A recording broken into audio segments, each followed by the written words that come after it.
Welcome. Settle in, get comfortable, and let your mind drift back in time. Let the sounds of the present day fade, your thoughts softening at the edges like watercolor on damp paper.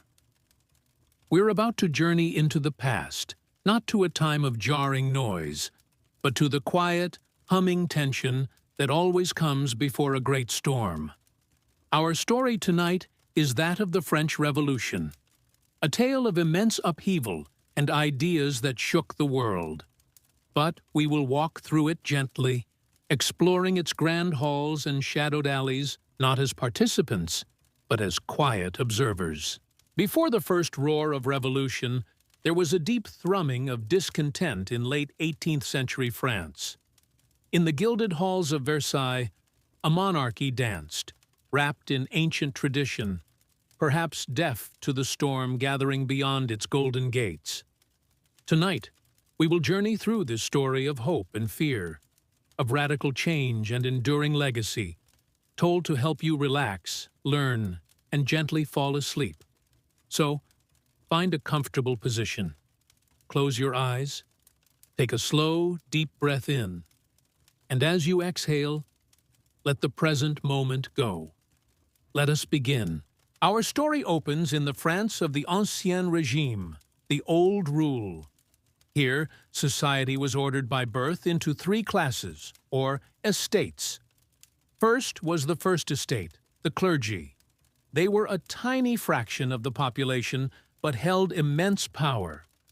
The church they served owned a tenth of all land in France, collected mandatory taxes called tithes, and its highest ranks were filled with men from noble families, weaving them into the fabric of privilege. Next was the second estate, the nobility.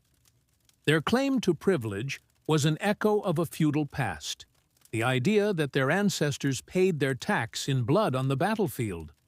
Their privileges remained powerfully intact. They owned vast swathes of land, held the most prestigious positions in government and the military, and were largely exempt from the heavy taxes that burdened everyone else. A wealthy family could buy a noble title, but this new nobility of the robe was often disdained by the old nobility of the sword. The third estate was everyone else, 98% of the French population. It included wealthy merchants without titles, lawyers exploring new ideas of liberty, skilled artisans, and, most importantly, peasants. For peasants, life was tough. They worked land they didn't own and paid up to half of what they produced in rent and taxes. For them, the price of bread was everything. At the heart of it all was the Palace of Versailles, a stunning city of stone and gold with endless mirror-lined halls. King Louis XVI lived here, not a tyrant, but a shy guy who preferred fiddling with locks over grand ceremonies. He genuinely wanted to be a good king, but he inherited a kingdom nearly broke from wars and past extravagance. His wife, Queen Marie Antoinette, was an Austrian princess. To many, she was a symbol of all that was wrong with the monarchy: frivolous, foreign, and out of touch. Life at Versailles was a cage of public ritual, profoundly isolated from the realities faced by the millions in their kingdom. While the court was busy with its fancy rituals, France was buzzing with Enlightenment ideas. Philosophers like Montesquieu, Rousseau, and Voltaire were all about liberty and equality, making waves among the ambitious Third Estate, who felt trapped by the strict social order. And then there was the weather. In the years leading up to 1789, harvests failed. A devastating hailstorm in 1788, a crippling drought, and one of the coldest winters in memory ruined crops. The price of bread, the staple food for most, soared to unimaginable heights. Hunger turned to desperation, and desperation curdled into anger. The kingdom was a tinderbox, waiting for a single spark. That spark, ironically, came from the king. Faced with a financial crisis he couldn't solve, Louis XVI called a meeting of the Estates General, a medieval assembly that had not convened for 175 years. In May of 1789, its convocation was a moment of profound hope. Deputies from every corner of the kingdom traveled to Versailles, bringing with them books of grievances, detailing the hopes and complaints of their communities. Imagine the scene. The 1,200 deputies gathered, a sea of figures. The clergy in ornate robes, the nobility in silks and plumed hats, and the deputies of the Third Estate, the largest group, dressed in sober black. But the king's ministers spoke only of tax reform, while the Third Estate had come expecting fundamental change. A critical dispute erupted over procedure. Traditionally, voting was by order, with each estate getting a single vote, allowing the clergy and nobility to always outvote the Third Estate. The Third Estate, representing the vast majority of the population, demanded voting be done by head. The king hesitated, the privileged orders refused, and the deadlock frayed the initial mood of hope. Frustrated, the Third Estate took matters into its own hands. On June 17th, guided by voices like the Abbé Sieyès, they made a radical declaration. They were not merely one of three orders. They were the true representatives of the nation. They declared themselves the National Assembly. This was a revolutionary act, a seizure of sovereignty. 3 days later, the deputies of the new assembly found their meeting hall locked and guarded by soldiers. Suspecting a royal plot to dissolve them, they moved to a nearby indoor tennis court. Standing together, they took a solemn oath not to disband until they had written a new constitution for France. It was a moment of breathtaking, collective defiance. While this political drama unfolded, the mood in Paris grew darker. Rumors spread that the king was gathering troops to crush the assembly.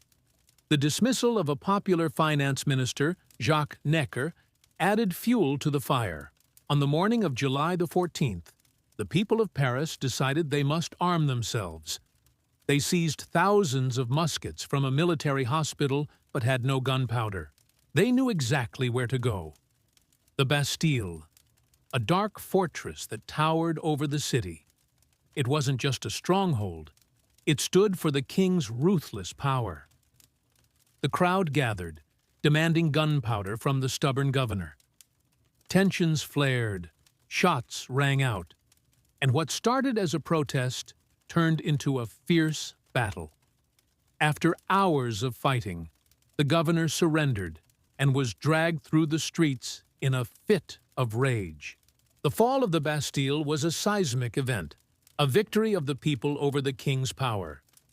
When a duke told the king the news, Louis XVI reportedly asked, "Is it a revolt?" The duke famously replied, "No, sire, it is a revolution." Shaken, the king traveled to Paris and pinned a new red, white, and blue cockade to his hat, a sign of his seeming acceptance of the new reality. But the balance of power had irrevocably shifted. The revolution had truly begun. After the Bastille fell, a wave of fear called the Great Fear swept through the countryside. Rumors spread about aristocrats hiring bandits to burn crops. Even if it wasn't true, the fear felt real. Armed with pitchforks and scythes, peasants stormed noble chateaux, not to hurt the lords, but to destroy the feudal documents that oppressed their families. In Versailles, the National Assembly heard of the chaos and knew it must act. In a dramatic all-night session on August 4th, nobles and clergy, swept up in a wave of patriotic fervor, renounced their own privileges. In a single night, they voted to abolish the entire feudal system, the church tithes, noble tax exemptions, and exclusive hunting rights. An entire social structure was dismantled on paper. A few weeks later, on August 26th, the Assembly produced its masterpiece, the Declaration of the Rights of Man and of the Citizen. Inspired by Enlightenment philosophy, it proclaimed that men are born and remain free and equal in rights. It asserted the universal rights to liberty, property, security, and resistance to oppression. It was a clear promise of a new world, but the king hesitated, withholding his official sanction from the decrees and the declaration. Meanwhile, in Paris, the problem that started it all had only grown worse. There was still no bread. On the morning of October 5th, a group of market women reached a breaking point. A young woman beat a drum, and a crowd gathered, their anger mounting. They just wanted bread, but their anger grew into something bigger. So, thousands of women marched 12 miles to Versailles, armed with whatever they could grab.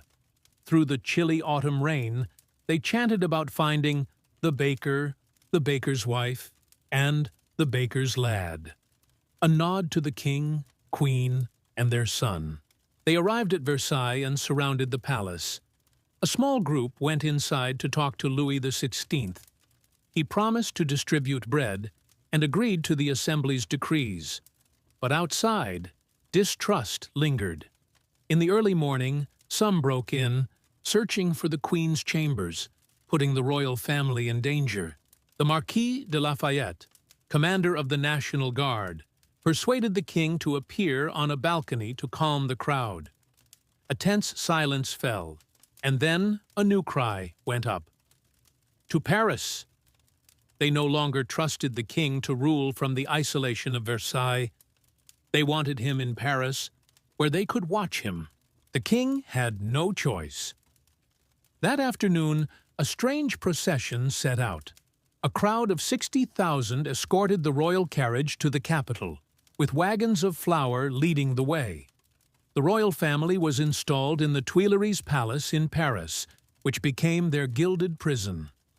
The National Assembly soon followed. The very heart of the revolution was now Paris. For a time, it seemed a constitutional monarchy might work. The National Assembly, now in Paris, worked to create the new constitution. They reorganized France into 83 administrative departments, erasing the old feudal provinces. To address the national debt, they seized all lands owned by the Catholic Church and issued a form of paper money, the assignat, backed by the value of this land. But trust between the king and the revolution was about to break. Louis, deeply religious, felt crushed by the Assembly's grip on the church. He and Marie Antoinette secretly plotted to escape France by night, heading northeast to join Loyalist forces. On June 20th, 1791, they quietly left the Tuileries Palace. Their carriage was huge and slow, making them stand out. Almost there, in Sainte-Menehould, a postmaster named Jean-Baptiste Drouet recognized the king from a currency portrait. He raced ahead to Varennes and blocked the bridge, trapping the royal family when they arrived. The journey back to Paris was a spectacle of humiliation. The flight to Varennes was seen as profound treason. Any illusion that the king was a willing partner in the new government was destroyed. The incident galvanized support for a more radical idea, that France should be a republic. The failed escape polarized the political landscape. In Paris, political clubs like the Radical Jacobins drove the revolution forward. The situation was further inflamed by threats from abroad. The monarchs of Austria and Prussia issued the Declaration of Pillnitz, threatening to intervene. This foreign threat played into the hands of radicals. In April 1792, France declared war on Austria. The war began disastrously. As Austrian and Prussian forces advanced, their commander, the Duke of Brunswick, issued a manifesto threatening the destruction of Paris if any harm came to the royal family. This backfired spectacularly, enraging revolutionaries and serving as proof that the king was in league with the enemy. On August 10, 1792, this rage boiled over. A radical mob stormed the Tuileries Palace. The king's Swiss guards were overwhelmed and massacred. The king and his family fled to the nearby hall of the Legislative Assembly, but their authority was gone. They were arrested and imprisoned. The constitutional monarchy had failed. A new, more radical body was elected, the National Convention. Its first act, on September 21, 1792, was to abolish the monarchy and declare France a republic. With the monarchy gone, the National Convention had to decide the fate of citizen Louis Capet. The radical Jacobins, led by Maximilien Robespierre, demanded a trial for treason. The radicals prevailed. The king was tried, and evidence of his secret correspondence with foreign powers was overwhelming. He was found guilty and, by a narrow majority, sentenced to death. On January 21, 1793, Louis XVI was brought to the Place de la Révolution, where the guillotine awaited him. He tried to speak, but drums drowned him out. Just like that, the king was gone, shaking Europe to its core. It was a turning point. The new republic was in peril, at war with most of Europe and facing armed rebellion at home. In this atmosphere of crisis and fear, the government took extreme measures. The convention created the Committee of Public Safety, granting it vast powers to defend the revolution. Slowly, one man came to dominate this committee: Maximilien Robespierre. Known as the Incorruptible, he believed that to achieve a republic of virtue, its enemies must be eliminated without mercy. Terror, he declared, is nothing but justice, prompt, severe, inflexible. And so began the Reign of Terror.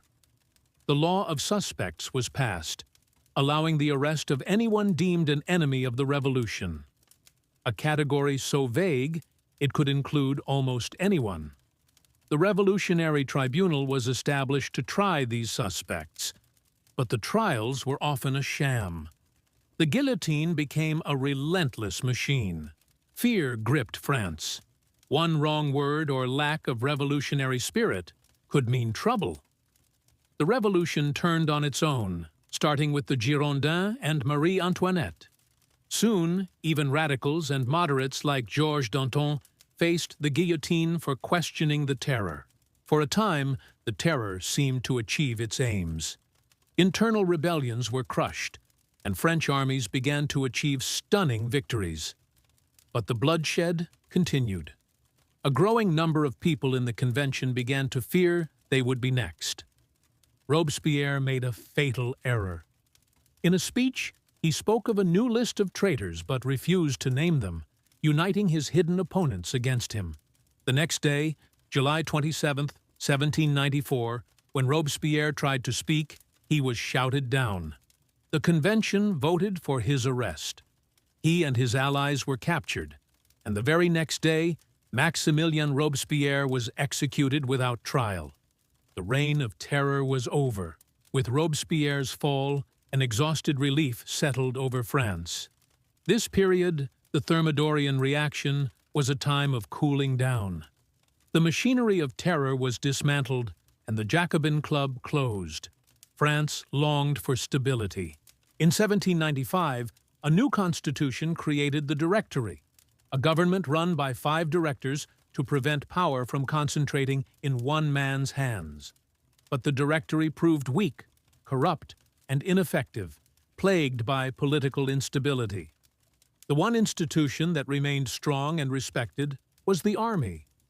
The Revolutionary Wars continued, and the successful military became a major power broker. And in this army, a new figure was making his name, a young general named Napoleon Bonaparte. Born on Corsica, Napoleon was a product of the Revolution. The old system would never have allowed a man of his minor background to rise so high, so fast. But in this new world where careers were open to talent, his ambition and genius for command mattered most. In 1796, the Directory gave him command of the French army in Italy. In a series of lightning campaigns, he defeated Austrian forces and conquered most of northern Italy. He sent millions of francs in treasure and art back to Paris, propping up the bankrupt Directory and making himself the most celebrated man in France. He then launched an expedition to Egypt in 1798. While ultimately a military failure, His fleet was destroyed by the British under Admiral Horatio Nelson. Napoleon's flair for propaganda turned it into a personal triumph. He returned to France in 1799 a hero, seen by many as the one man who could bring order to a weary nation. He found a government ripe for the picking. One of the directors, Abbé Sieyès, was plotting a coup. Sieyès needed a general to be the sword of his plot, and the popular Napoleon was the perfect candidate. On November 9, 1799, the coup kicked off. With some clever political moves and a show of military might, Napoleon and his crew took down the Directory. They set up a new government called the Consulate, but it was obvious who was really in charge: Napoleon. This marked the end of the French Revolution and the start of his reign. And so, our long story comes to a quiet close for the night. The revolutionary river, which had raged in a torrent, now flows into the hands of a single powerful man who would soon crown himself an emperor. Yet, the revolution was not a failure. It was a permanent and profound transformation. An absolute monarchy was swept away, and the idea that a nation's people are its true sovereigns took powerful root across the world. The Declaration of the Rights of Man and of the Citizen became a foundational text for human rights movements for centuries to come. And the revolution's enduring motto, liberté, égalité, fraternité, became a timeless inspiration for people fighting for freedom everywhere. It was a complex story of humanity at its most idealistic and its most brutal. It showed that even the most entrenched systems could be challenged, and that ordinary people could become the powerful agents of history. As you drift now toward sleep, let the echoes of this story settle. Let the images fade into the quiet comfort of your rest. The great storm has passed, and all is calm. All that is left to do is let go of the day and sink into a deep and untroubled sleep. Good night.